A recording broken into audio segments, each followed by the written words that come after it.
Les adeptes d'un gazon exclusivement formé de graminées, ne regardez pas cette vidéo car elle risque de vous perturber l'été prochain.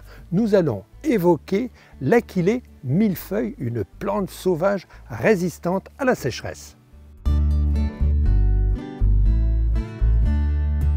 Connue pour ses innombrables propriétés et pouvoirs magiques, l'Achillée millefeuille investit les rocailles, les bordures de route, le long des chemins et pourquoi pas au sein d'une pelouse. Alors, est-elle utile ou indésirable?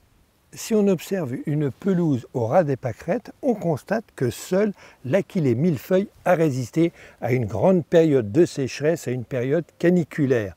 En automne, on voit ces fleurs qui sortent de la plante et ce sont des graines qui commencent à se propager sur toute la pelouse. L'Achillée millefeuille sauvage est très repérable sur une pelouse, surtout lorsqu'elle est en fleurs, mais elle est repérable aussi par la couleur du gazon, de la pelouse qui est verte.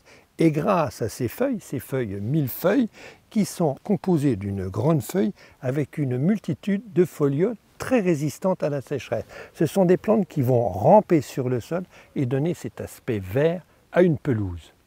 Si un jour vous souhaitez accueillir l'Achillée millefeuille dans votre pelouse et lors d'une balade vous rencontrez l'Achillée millefeuille, eh bien je vous propose de cueillir ces graines.